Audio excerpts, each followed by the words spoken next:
Good evening and welcome to Slam the Gavel, the show that tells it all regarding family court, other court issues, as well as CPS. I am your host, Marianne Petrie. This episode of Slam the Gavel is sponsored by CPS Protect Consulting Services. A child protective services case is one of the most frightening experiences for any parent. Don't face it alone. Face it with confidence with Urgent Assist by CPS Protect. You can have access to former CPS investigators to make sure you preserve your rights and protect your family. If you're facing CPS involvement and aren't sure where to turn, their child welfare consultants can help you. Visit cpsprotect.com/subscribe and enter the coupon code SLAMTHEGAVEL for 60% off your first year of Urgent Assist. And this is available in all 50 states. I have another announcement. Bradley's mother, Narcisse Golden, passed away in the fall of 2022. Bradley is autistic and needs structured and routine therapies he receives for his autism 6 days a week. However, Italy just entrusted Bradley to the Italian Social Services.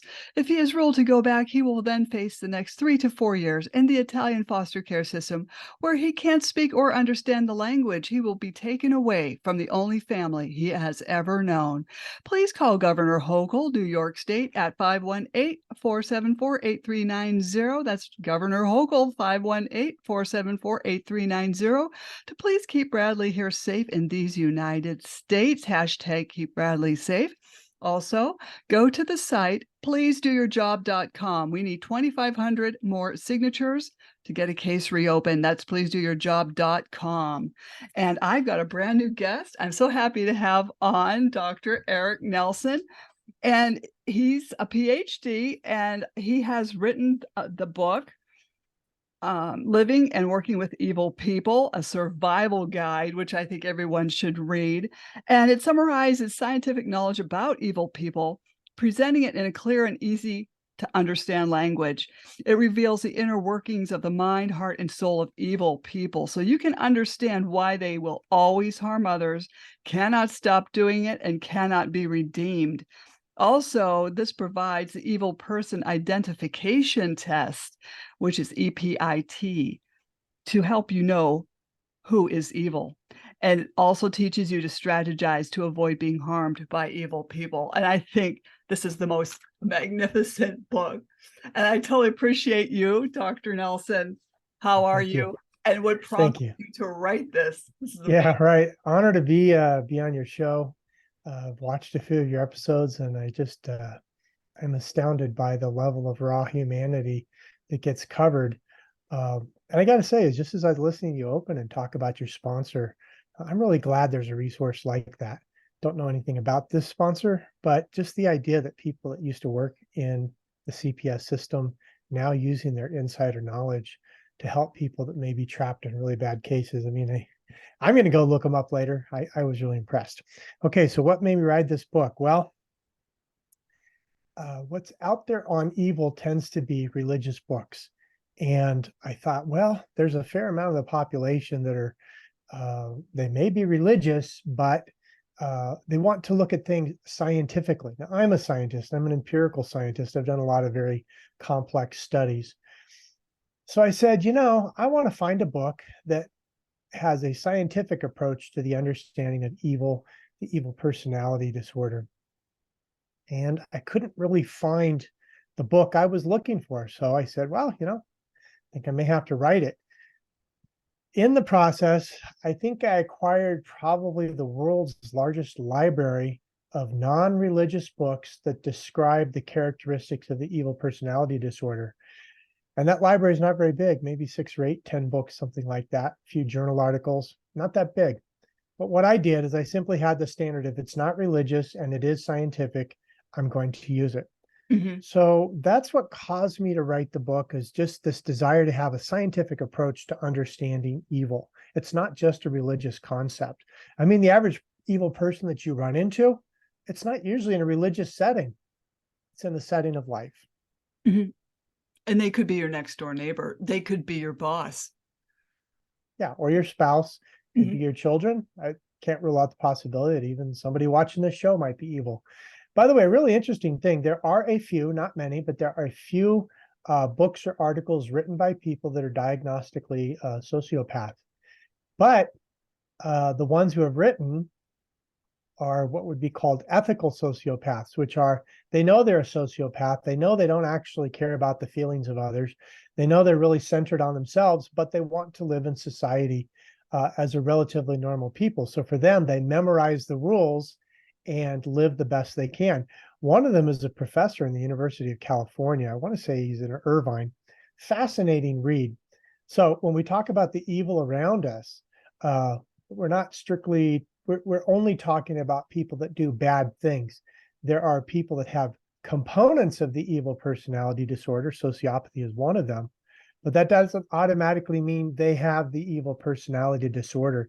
So it's a good distinction to make. There are people around us who are sociopaths who may not be evil, but every evil person who does evil things has 6 characteristics, and one of them is sociopathy.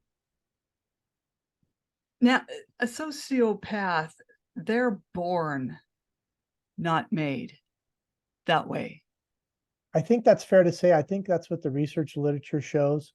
Um, there are people who may be harmed, who may adopt these type of behaviors, but when you look at your, I'm going to use a word, pure sociopath, someone who's just had very clear indicators from an early age.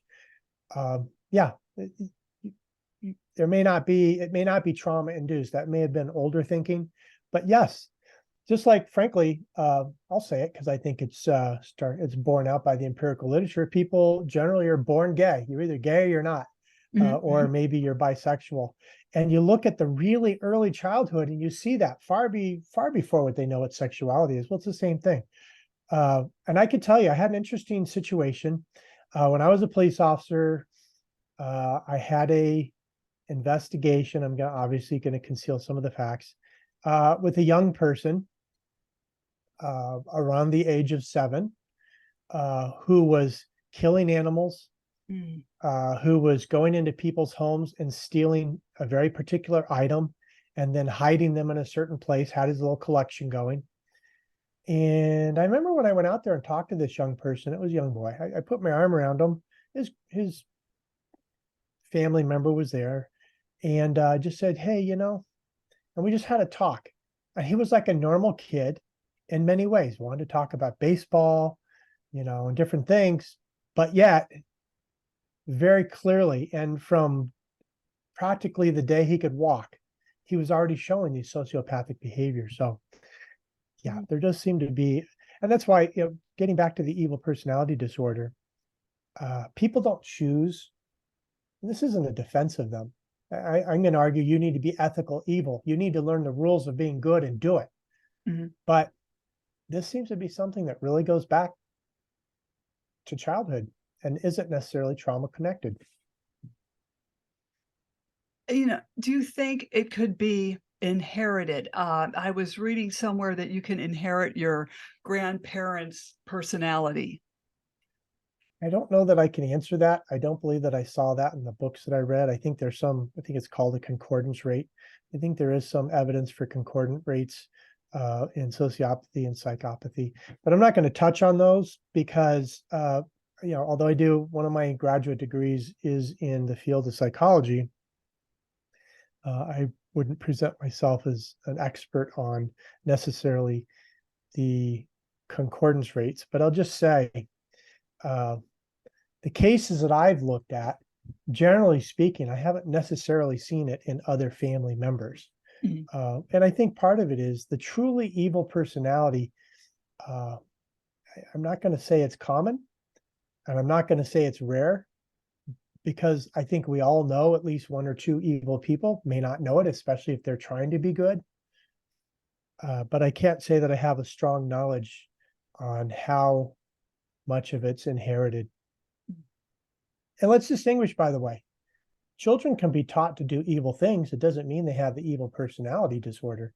In fact, I think it's fair to say the vast majority of evil that's committed is committed by people that don't have the evil personality disorder, because we are all, every one of us, every single one of us, capable of and have done evil. So that's not diagnostic for the evil personality disorder. The evil personality disorder is very specific. And yes, those people do evil, but not all people that do evil have the personality disorder. That's interesting. So then I guess people are going to wonder, well, then where does a psychopath come in? Well, okay. So understand the research community needs to jump into this and do a lot of studies.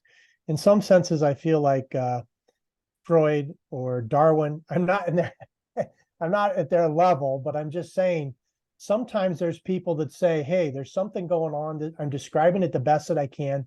Okay, come on in, everybody. Let's do some empirical study and really look at this further.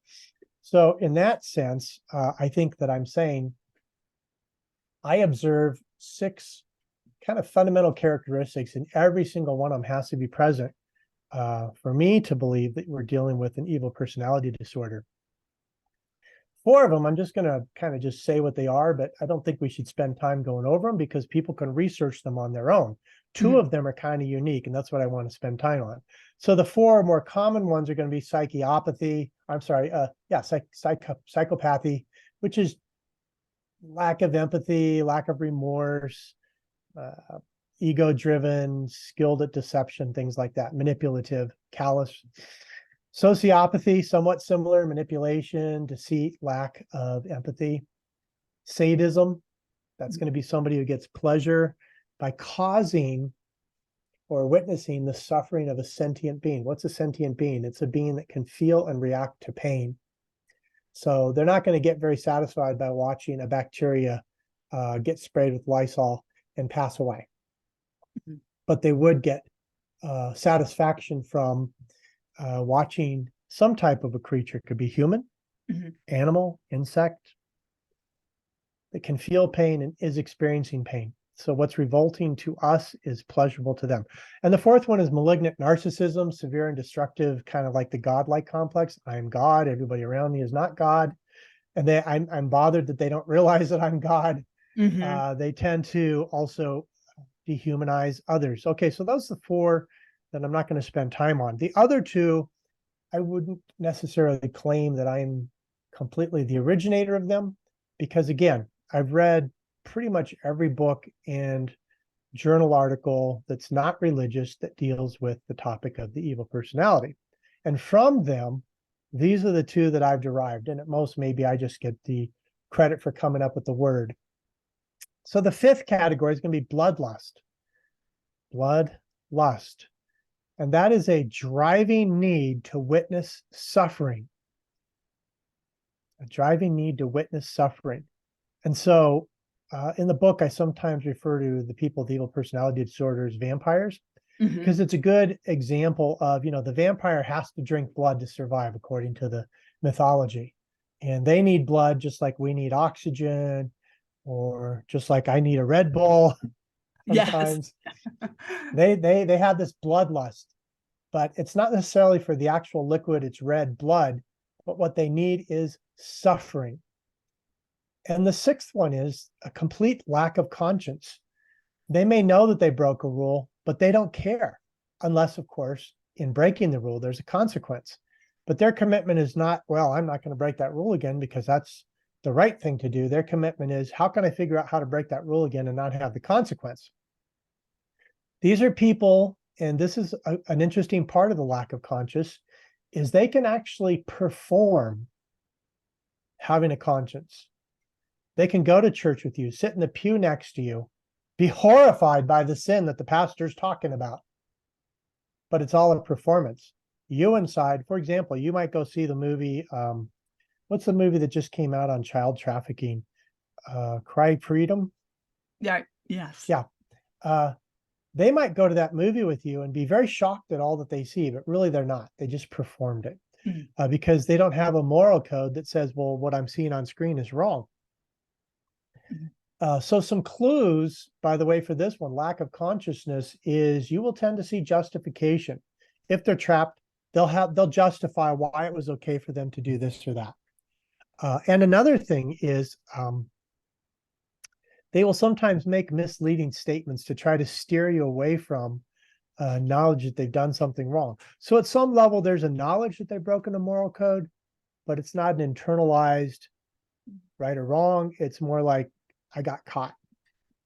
So those are the 6: psychopathy, sociopathy, sadism, malignant narcissism, bloodlust, and lack of conscience. And the sad part is you see a lot of this in our world today.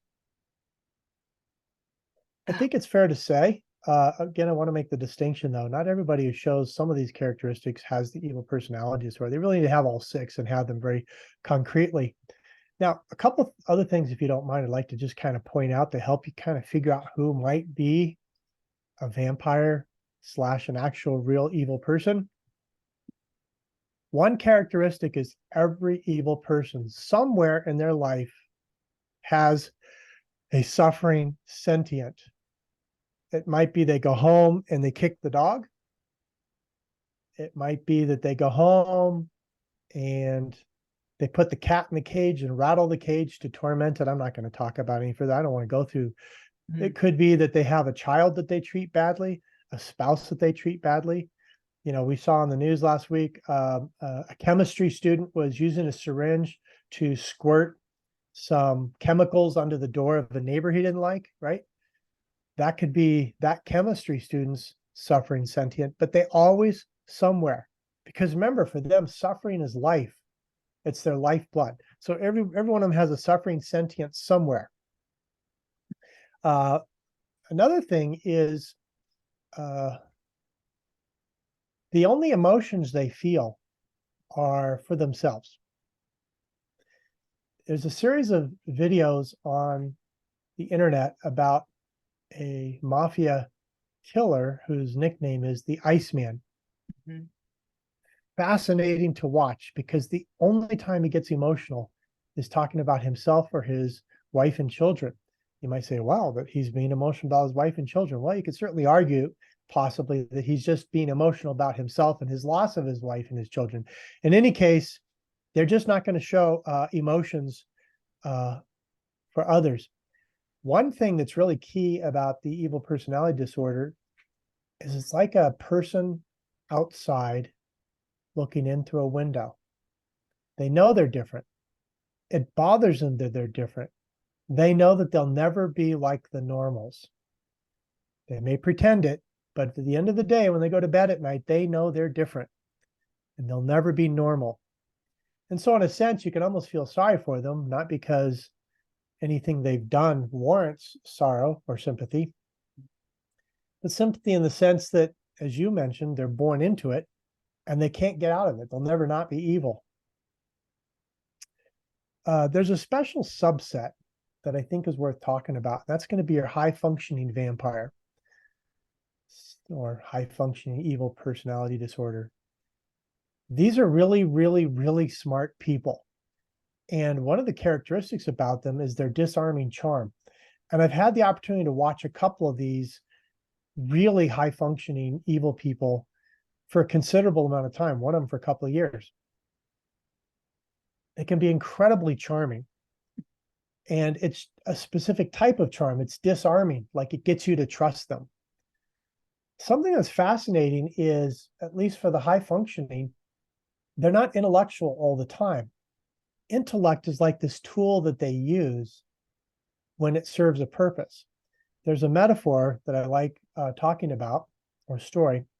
In the book Paralandra by C.S. Lewis, there's Dr. Weston, and he can put on his intelligence when he needs it, but when he doesn't need it, he walks around on Paralandra and torments little frogs. Hmm. So intellect is a tool for an evil personality person, but it's not necessarily who they are all the time. Another characteristic of the high functioning one. So these are going to be the managers you work for, or maybe the high achieving person you're married to, or whomever. They're very sophisticated at game playing, and they may even go into a job where they get paid to do that. Managerial, I think you see a fair number of it among lawyers and others who have to be very good at presenting, 1 minute they're in front of the jury behaving one way, another minute they're in front of the judge behaving another way. So very good at sophisticated game playing. Mm-hmm. And if you get close enough to them where you try to point out mistakes that they've committed or wrongs that they've done to you, they absolutely reject any notion of personal guilt. And another characteristic of the high functioning is they're chronic liars, but they're very good at it. Now, when I got trained as an interrogator and later when I actually did a lot of interrogations, one of the things you do to try to detect deception is you go to second and third level questions. You know, your first level question, well, were you here at this day or that day? And they have a lie for you. Mm-hmm. But then you ask a question based on the lie, and you ask another one that goes deeper and deeper to the point where they haven't prepared layers of lies. Well, a sophisticated evil person probably has. They probably thought through not only the initial lie, but the supporting lie and the supporting lie and the supporting lie. They're very good at lying. And you'd call that a perpetual liar, or is this worse than a perpetual liar? Chronic. Well, lying is a tool, just like intellect is a tool. Uh-huh. Lying is a tool, just like charm is a tool. These are people that are sort of like, it's the Japanese, is it called kabuki theater, where they put on a mask and then they put on another mask. These are all just tools. They're like arrows in their quiver. So yes, chronic lying is a tool that they use, and they're good at it. Mhm.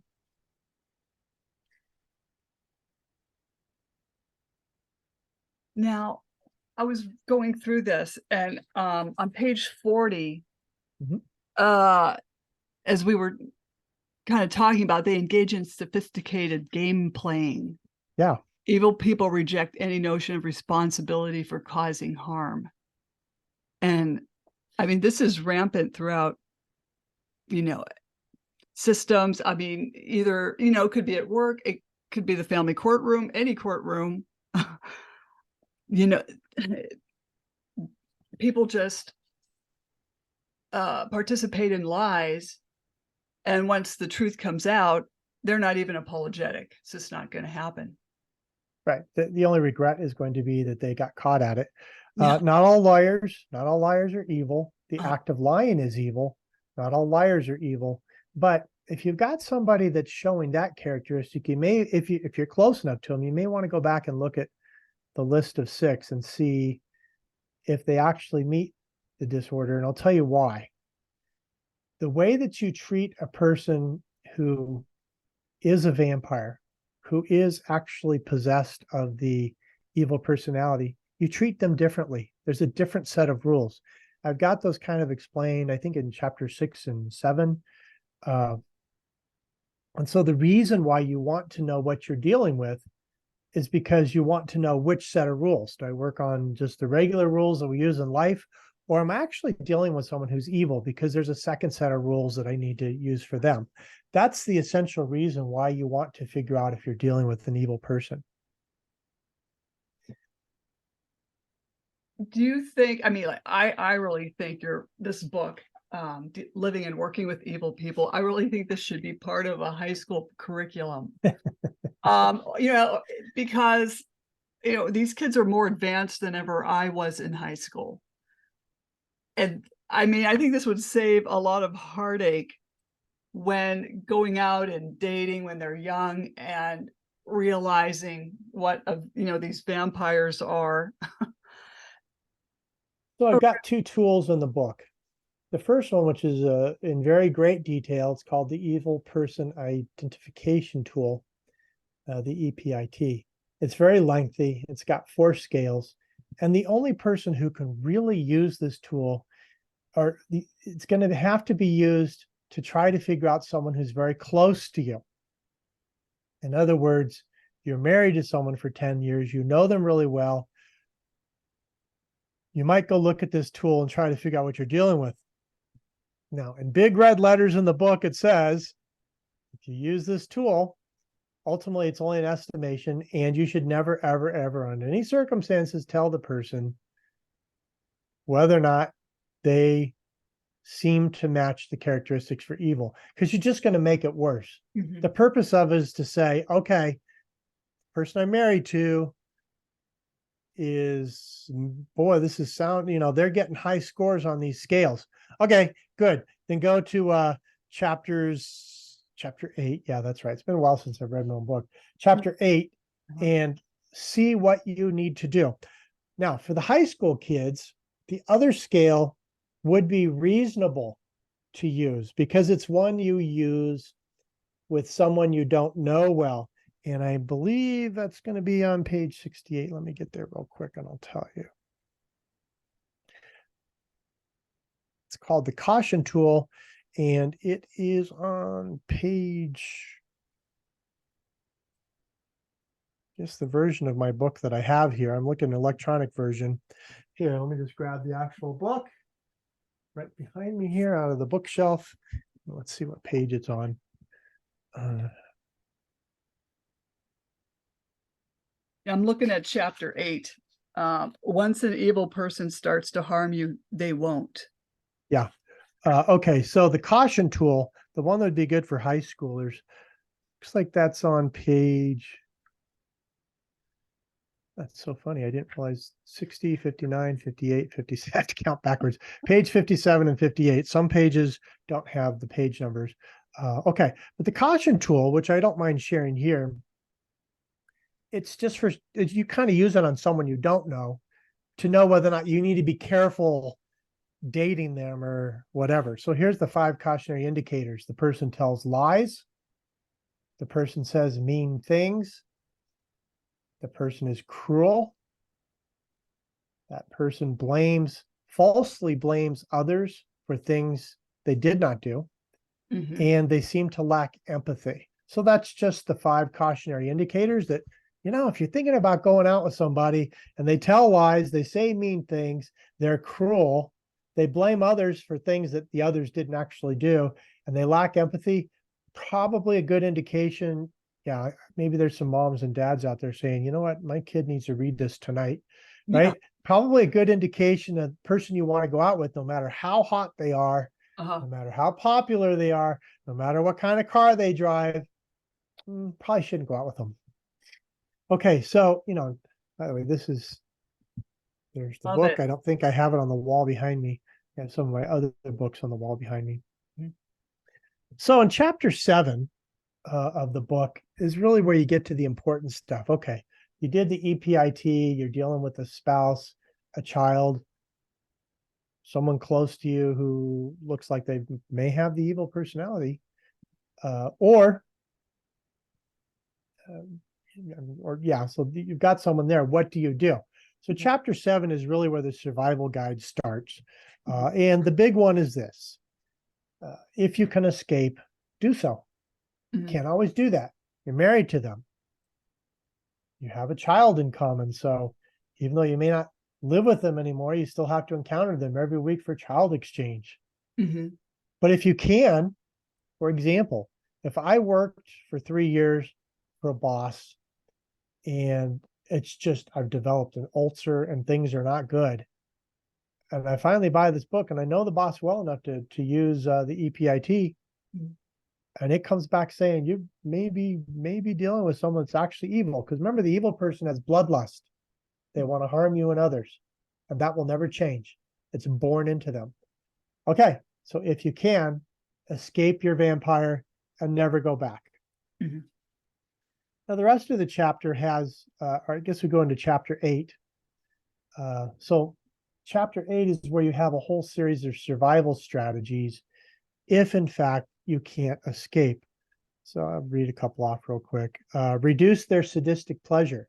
How do you do that? Well, for example, just try to avoid being around them as much as possible. Don't harm their ego. If you want to get in a battle of wills with an evil person and you harm their ego, if you were not their suffering sentient, you are now. They're going to devote their life to making you their suffering sentient. So protect yourself by don't harming their ego. Some other practical things. Try to keep them busy, especially if you have influence over, things they have to do. Keep them busy. Keep yourself busy so you're not as available to be treated badly. Surround yourself with other people, because sometimes if you're with your friends, the evil person can't come in and say something mean that's meant to make you suffer. Mm-hmm. Another one is figure out ways to make them tired. Like, let's say you're married to the person, and you know that if you go out for a 3 hour walk or a 3 mile walk together and come home and feed them lots of carbs, they get sleepy and go to sleep. Well, there you go. That's a survival strategy, right? Mhm. Another one that's hard is be submissive as you can. Because Mhm. remember, the opposition, the challenge, that may refocus them on, well, I did have the dog as the suffering sentient, but now it's you, Mhm. right? So much as you hate it, sometimes being submissive and speaking in a quiet voice or whatever, that's you're not interesting to engage with. You're not interesting to cause suffering in because you're just not giving me the reaction I want, and so on. I'm not going to go through all of them, but that's what that chapter's constituted of. A lot of just different ideas on how to try to survive if you have to be around an evil person. And that would probably also fall under even working for someone, a boss, someone who's just, a Yeah. lot of people just up and quit their jobs if they have to deal with that. And as you mentioned, sometimes in a relationship, you're trapped and you can't leave. There's no one to help you leave. Maybe you don't have parents to go to or a brother or sister, and you're just stuck in a horrible situation. Yeah. Um, Unfortunately, the option to leave quickly may not exist, Mhm. but sometimes we can make like a 1 year plan, 2 year plan, 6 month plan, Mhm. and incrementally you set it up. Maybe you have to save some money so you've got an escape fund. Maybe you have to uh, work out long term where you're going to go because you may need people to show up, get you out of there, pack your stuff, and the whole thing's done in an hour. Mhm. There's just, you may have to get the children's medical records, whatever. Uh, but if you can't leave right away, a lot of people should give thought to developing a longer term plan. You know, Before people get married, do you think everyone should just sign a prenup? Um, I've had someone on my podcast say, why not sign a document saying, let's stay married for 2 years and see how that goes. That doesn't work. We can just walk away from each other, or sign a document saying, we'll try it for 5 years. If that doesn't work, that way there's no stress of having to stay in a relationship. Because a lot of the times people marry someone and these characteristics don't come out for 2 years. They hide them so Well, well. so there's this concept of the narcissistic injury, the intrapsychic wound, and prenup or no prenup. I think that at the point that you reject, move away from a truly evil person, it's unavoidable that they will try to harm you. That's in their nature and it would make them happy. It's the blood they need to feed on. One of the things that gets developed in the book a little bit is the use of consequences to offset evil. Mhm. In this case, it might be maybe the prenup sets up some consequences such that if the evil person would try to make it painful for you to leave, it triggers consequences in the prenup that might discourage that. So I think, having not heard the prenup idea, and I'm going to think more about that over the next week or two because it's an interesting concept. But my initial reaction is think about, see, why would you get a prenup with someone you already know is evil, right? That's something that's going to come out afterwards. So I think probably the best way to design a prenup would be something that facilitates a quick and complete separation and it resolves all issues. If you have kids, it's already set up the custody, it's already set up the money. I realize those things are subject to challenge, but I will just say the general principle is get away completely and quickly and permanently Mhm. if you can. It's just so creepy. Well, I'm thinking of one case where I'm actually thinking of several cases. There are people that I work with um, through an organization that I do some volunteering for. And the one most successful case that I can think of, where in this case it was the wife, and it would not surprise me if she has a pretty high EPIT score. Mhm. It was only consequences that caused her to back off and finally leave the ex-husband alone. Mhm. Problem is, not everybody's a leader. Not everybody has the guts to use consequences. I think evil people tend to select people that don't fight back, or Right. if they fight back, it's really more just like they display their suffering, but they don't like actually. That's not really fighting back. There's just a lot of people that it's just like we talk about, people may be born gay or people may be born sociopathic. I think it's fair to say a lot of people are born passive, Mhm. and it's not in their personality to fight. Now, having said that, show me a completely passive person, and I promise you that if a pit bull starts chewing on their child, Mhm. that passive person will rapidly convert to not passive. My point is, I think even among the passive, it's possible to convert to aggressive, even if it's aggressive for self-defense. In dog training, some dogs are very passive and happy-go-lucky, and they just want to play all day, Mhm. but they may be of a breed that is used in law enforcement, and you don't need a passive, happy-go-lucky dog. You need them to grow up, get adult thinking, and need they need to know how to be aggressive on command. And there's a particular form of training where I'm not going to go through the details. It's called table work. Mhm. But what it does is it kind of triggers kind of a not an angry, but like oh wow, this is for real. This isn't, to do. No, this is for real, and I'm really being attacked right now, and I better respond. And that's the whole goal. It matures them. Well, I think that's true with even passive people. When something bad enough has happened, it changes you. Mhm. You may not become an aggressive person all the time, but I'm not sure that passivity is like the playground of the evil. I can come over and torment you, and you're not going to really do anything to me.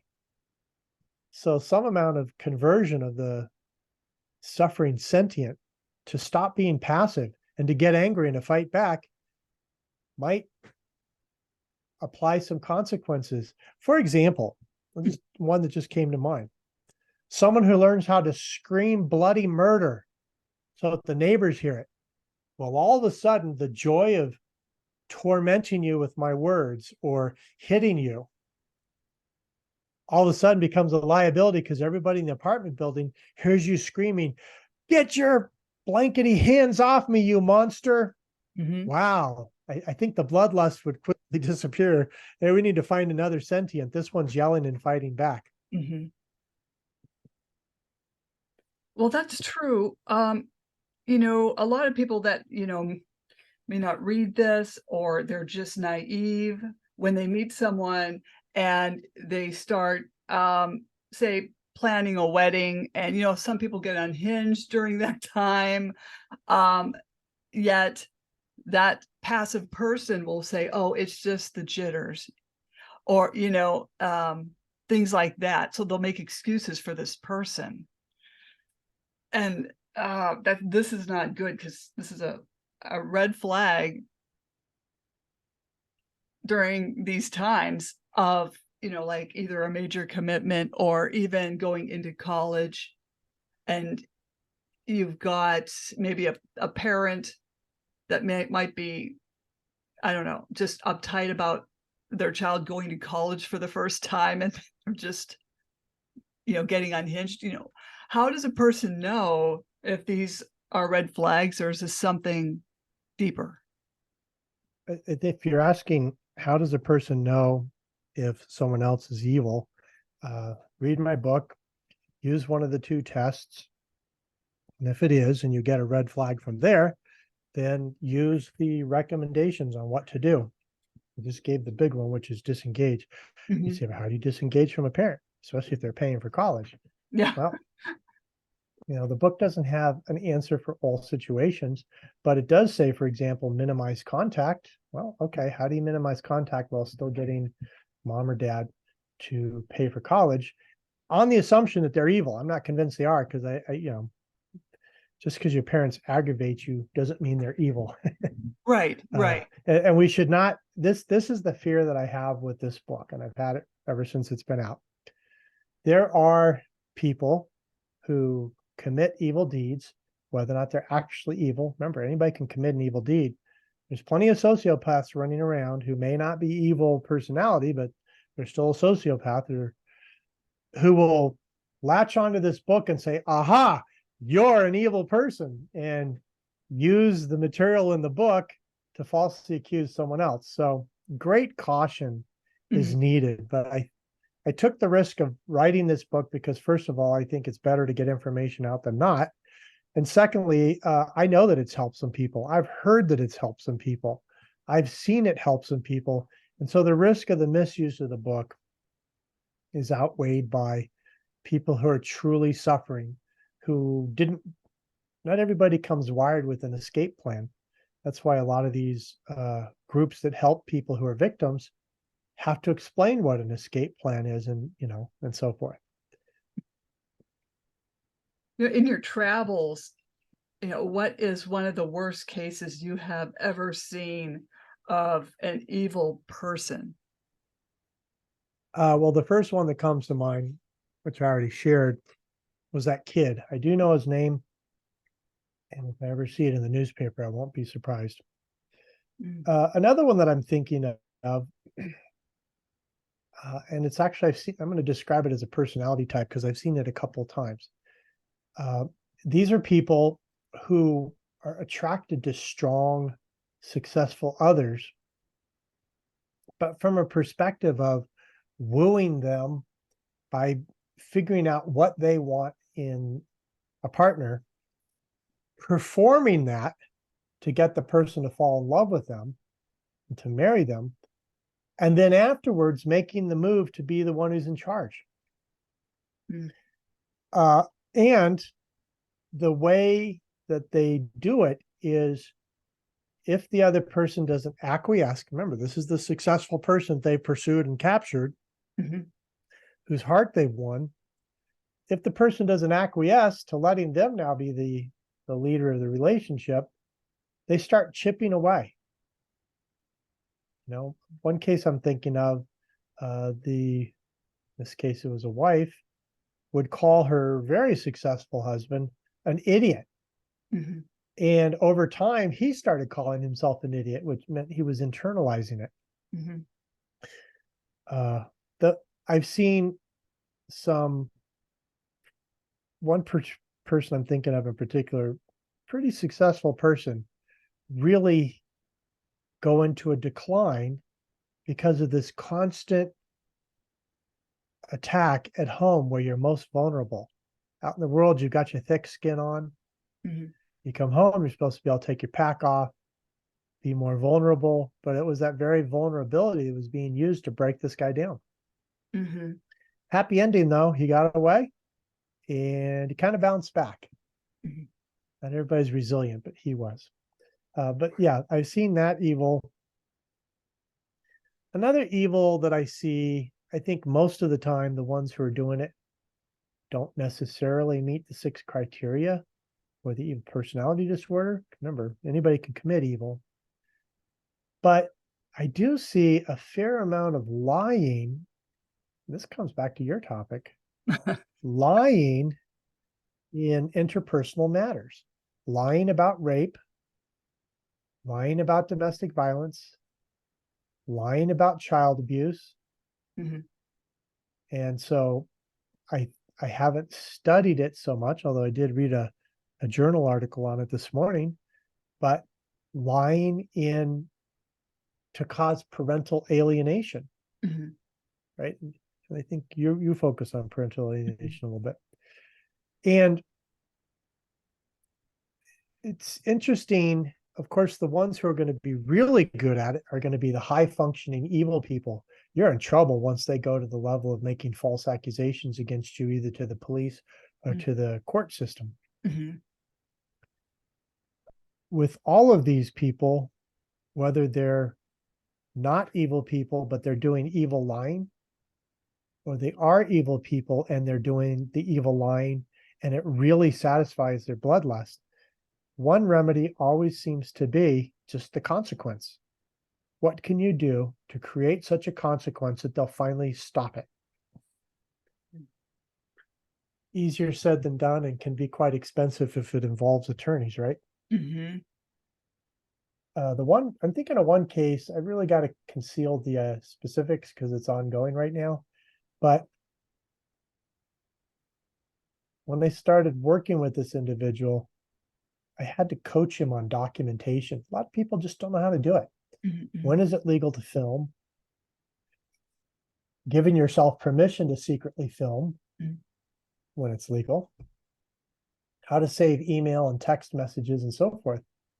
But just by doing that, he was able to show a pattern of abuse, which then could be turned into the form of a consequence in the form of, in this case, requesting a restraining order, which, by the way, was successful. Would you go as far to say, some of these people, not all of them, do you think they could be demonically possessed? As crazy as it sounds. We should have Okay, done so this around Halloween. I'm remember sorry. the first thing I said about I wrote a non-religious book on evil? It was hard to do because there's so much, right? There's so much religious material on evil. I don't know that I am able to answer that question. I actually don't have an opinion on that one. I've talked to people that were really, I don't know, we'll say evil, or dealt with an evil individual. And I went up to him, and he was an attorney, but I went up to him and I said, I was nice. I said, what would you do if your wife was doing this to you? Like, I said it really compassionately. And he looked at me with these reptilian eyes. And then he kind of had a glimmer of, oh, but then he just, the reptilian eyes came back and he just walked away like he could care less. Well, it could be said that if, let's just say theoretically, that was an evil person, remember, the only emotions they feel are about themselves. Mm-hmm. And the way you couch the question could have caused him to experience an emotion because it was related to himself. So it's interesting. You might have peeled back the onion for just a minute there. A second, maybe a split second. Right. That's where you need the pounding of the gavel, right? Yeah. Now, we, of course, don't advocate violence. Don't go hit attorneys with gavels. That was just a joke. Well, if judges would do their job and slam the gavel, we wouldn't probably be having even this conversation. Well, I got to say, it goes in another one of my books. I think it's right behind my head, The Judicial War of Men, which is by far the most thorough expose of how judges are trained on understands of domestic violence. Mm-hmm. I think it's fair to say if judges would just do their job, I think behind the curtain, you have judges who went to law school and they had to learn a little bit about every type of law, a little bit of insurance, a little bit of constitutional law, contract law. They become an attorney. They may specialize family law or whatever. And then next thing you know, they're a judge, but it doesn't mean they actually have a lot of specific knowledge. And so you say, well, where do they get their knowledge? Aha, that's what I wrote the book about. The training that they receive to, in the case of my book, learn about domestic violence. And it's limited, and frankly, it's appalling. Mm-hmm. So if a judge was asked to make a decision in a matter that involves allegations of domestic violence, and you think, well, if they just do their job, well, they don't really, if they haven't been given the full set of empirical facts, they might be operating on a bad set of facts that they were taught in a judicial training. Mhm. So I really think some of the answer, not only to your interest in parental alienation, uh, my interest in allegations of domestic violence and rape that are false, others in criminal cases. I think the key to changing is not so much to get the judges to do their job, but to assume they're operating on a wrong set of facts. And so the next step is to get in there and start doing good judicial training. Now, I will say, I think it's fair to say I'm probably one of the top experts on judicial training as it pertains to domestic violence. Read my book, you'll see for yourself. Mhm. And yet, when I contacted the Judicial Council of California, offered them a copy of my book and said I'd like to come in and I'd like to give this book and put it in the library of the California Supreme Court and all the appellate courts. And I'd like to set up some training to present a lot of the material that I know to be missing because I use the equivalent of the Public Records Act request, but there's in California, it's a Rule 10-500 request. And I got their entire set of training, thousands of documents, lots of videos. I got everything. I was really impressed how forthcoming they were. So I'm able to say, I actually know what you're training these judges on because I've got it. And I'm probably the only person on the planet who has it. And so I'd like to come in and train on the stuff that's missing. I got a nice form letter that said, thanks, but no thanks. So I'm not saying that that's an example of how to get behind the robe and start doing the training. I can just simply say that's the direction for people to go. And maybe they have a better understanding of how to get there, especially attorneys. I think attorneys would have a good idea of how to get behind the robe and get involved in judicial training. Or, By the way, just to okay. say, Red Bull is not paying me to drink this drink. I'm doing it because this is what helps an old guy like me keep up Oh. with a young guy like Marianne or a young lady like Marianne. Or these judges, really, I've talked to so many parents. These judges are disregarding evidence.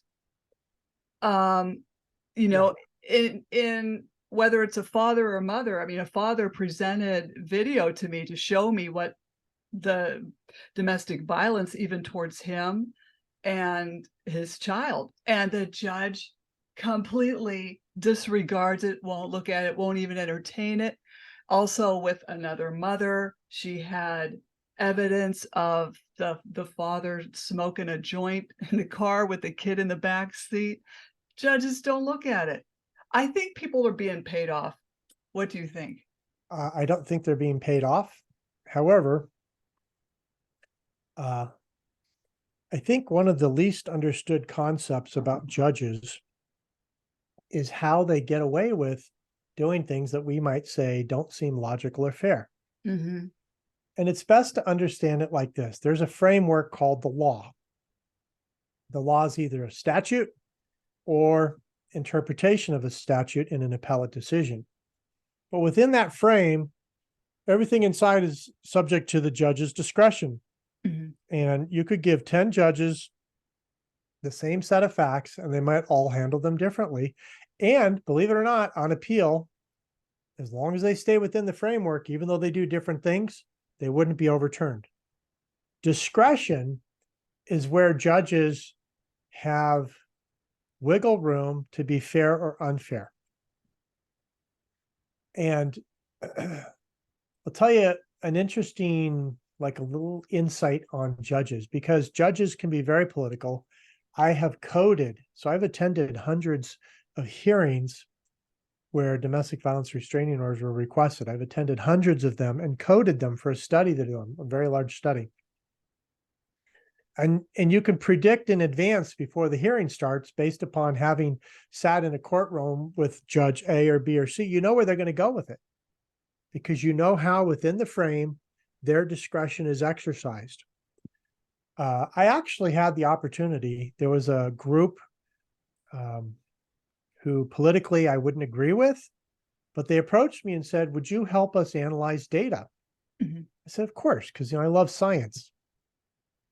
Well, they had sent like 7 different people in to code hearings on multiple judges. And although their data wasn't great because they weren't empirical scientists, they nevertheless had done a good enough job that I could analyze it. And it was interesting because I was able to classify the judges into, there's some judges that say no all the time to everybody, both sides, just forget it. This judge says no. Within that framework, that's the exercise of their discretion. The remainder of the judges were seemingly pretty fair to the parties. And there was one judge who significantly favored females over males, no question about it, and statistically proven. So some of it's the luck of the draw, but do I think they're paid off? No. Do they come in with their own agenda? Yes. And so let's say a judge, using domestic violence as an example, a judge doesn't really know a lot about DV. They just kind of know the standard feminist rhetoric of, all men are abusers, women only are aggressive in self-defense. That's one of the common feminist myths. Judge knows no better. They learned that in law school. They've heard it a few times. They go to judicial training and they get trained on that.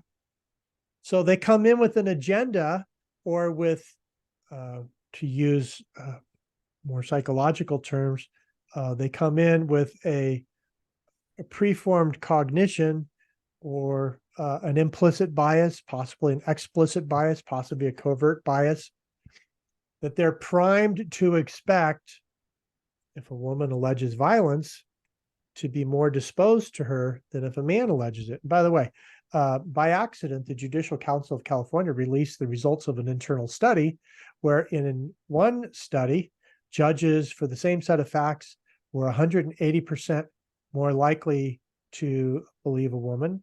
And in the same study again, they were 680% more likely. This is their own data. They made a mistake of releasing it to me. Okay, so having said that, the payoff, okay, so first I said, no, I don't think they're being paid off, but now I'm going to say yes, but it's not with money. Every judge, every commissioner wants to become a judge. Every judge wants to become a justice, which is the term for appellate judges, appeals court, Supreme Court. Well, how do you get rewarded? Well, what kind of state are you in? If you're in the state of California, you're probably not going to get rewarded for having made a lot of decisions where, for example, you find that the mother was violent, because California is one of those states that says, essentially the feminist dogma of women are only violent in self-defense, even though worldwide data shows otherwise. So the payoff could be you exercise your discretion in a direction that makes you favorable with the powers that can move you to the next level. But it's a little bit more of a nuanced payoff. Or the thing that judges fear, judges, it's kind of the wild, wild west. Let me tell you why. They could misuse discretion in 100 cases because they know only one of them is going to go to appeal. Because who has $100,000 to take a case to appeal, right? So your average poor person, it is the wild, wild west. The judge can do what they want. That's why, what's going on right now with President Trump, where really everybody's seeing the misuse of the judicial system. That's something, especially like black males have been reporting for a long, long time. The justice system, whether it be prosecutors or judges, has so much discretion that they can do a tremendous amount of abuse within the framework and get away with it. That's why I'm a little bit on my soapbox here, but I really think judicial reform is overdue and prosecutorial reform is overdue. We need to listen to the people who say, man, I got railroaded, because guess what? Maybe they did. Yeah, discretion is the playground. There's a study. Anybody's listening, Bill Gates. Okay, now, Bill, you tend to be very woke, left. I'm sure you're not going to listen to this, and I'm sure you're not going to respond. But somebody who would like to, I've had a study planned for a couple of years. I already did the pilot, but it's going to take a couple of $1 million to do. And I'm not going to disclose how it will be done, but this study will quantify the abuse of judicial discretion to the point where it can be used to drive reformative legislation. So if you got a few $1,000,000, go to my website, tells you how to contact me, website for the books. Can I just go ahead and plug it real quick? Oh, go right ahead. Sorry. AEQPUB.com, AEQPUB.com, Alpha Edward Queen PUB.com. That stands for equalitatum, which is Latin for equal. So AEQ.com, or, just put my book name, The Judicial War on Men, you'll find it. Contact me, because believe me, you invest a few $1,000,000, this study absolutely is going to quantify the abuse of discretion. And that's the beginning of criminal judicial reform, civil judicial reform, Department of Justice, judicial and prosecutorial reform. Yeah. I got on my soapbox. Thanks for letting me. Oh, yeah. There's also the issue, and I won't keep you too much longer, but there's also the issue that there is collusion, because some of these judges and these lawyers, they chip in for the judge's judge campaign or the judge's daughter's judge campaign, and then things go their way. And the parent or whoever gets railroaded. Well, it's somebody you went to law school with. Yeah. It's your ex-law partner. It's somebody you work with together at the public defender's office, or maybe they were at the public defender's office and you were at the DA, but you went to lunch all the time. And I get it. Professional nepotism is rampant. And that's why at the end of the day, it comes down to a judge or an attorney implementing the code of ethics, even if they can get away with not doing it. And in fairness, I know some highly ethical attorneys who are friends of mine and would perish before they would violate ethics, whether someone's looking or not, or whether or not. So I by no means want to paint the legal field or the judicial field with a broad brush. But these people would also be the first ones to tell you, yeah, we need reform. And of course, I like to ask the question, why? That's what a scientist does. Well, why aren't you trying to bring about reform? The answer is, are you kidding? If I push this too far, judges will abuse their discretion to punish me, and it will hurt me. It will hurt my practice. It will hurt my other clients. This is how judges are able to have strong control over attorneys. An attorney can push it a little bit, but there's places they won't go, even though legally they could. For example, it might be in the best interest of the client to make a motion, because you get one free, I'm not going to use the legal term, but when a case is assigned to a judge, one time, generally, you can ask for a different judge. Even doing that's risky, because if the judge you asked to have removed finds out about it, your next case in front of them, they may exercise discretion against you really hard, but within the framework of the law, because they're sending you a message. Don't mess with me. Very true.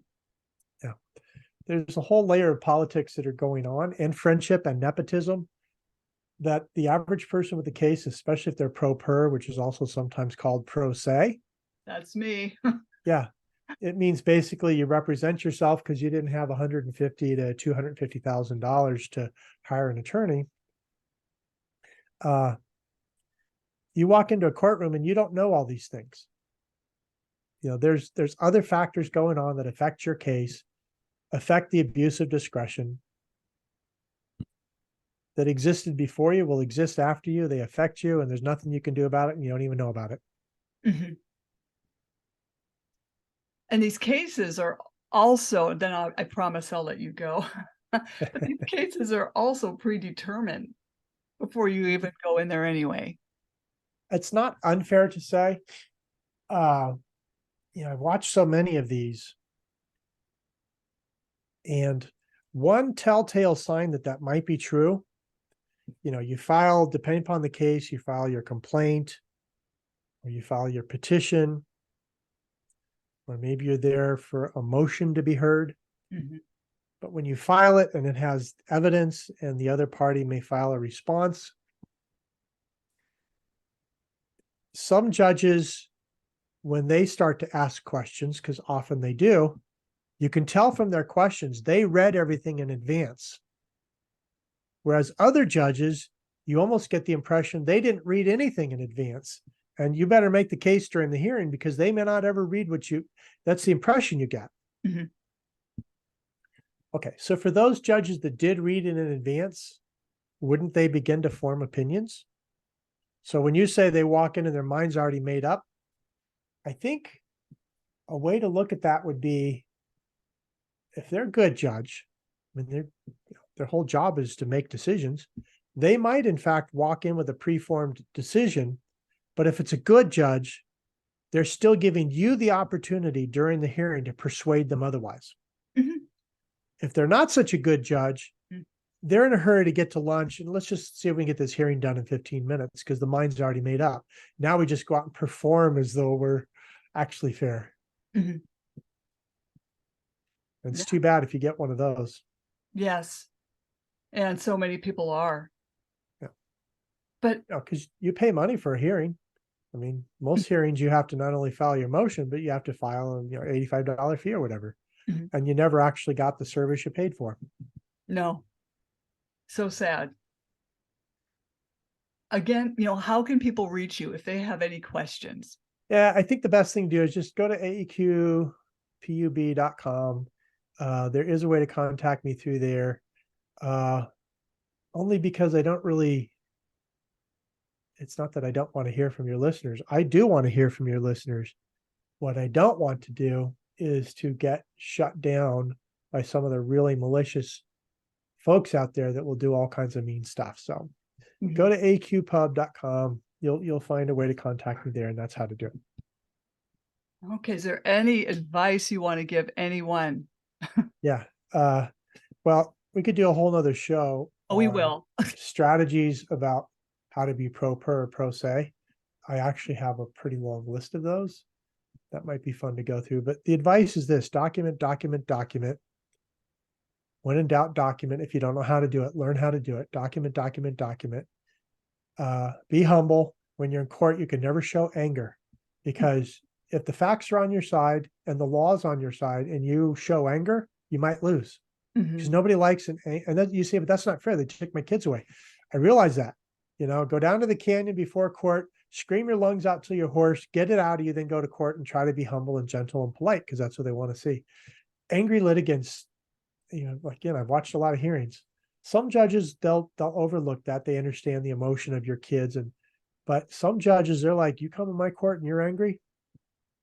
You could just see that exercise of discretion moving against them. So be humble, be factual. Another thing that, for what it's worth, I think be brief. A friend of mine who's an attorney, he talks about the 10-word telegram. Try to learn how to say things in very, very briefly. The court doesn't want you to ramble on. They don't need to hear, yeah, but this, and they don't need all that. They need the big picture. Right. Definitely. Oh, I'd love to have you come back on. Yeah. A lot of hurting people out there. The court system has a trail of blood leading away from the front steps. Well said. Unfortunately, well said. So, hey, don't jump off.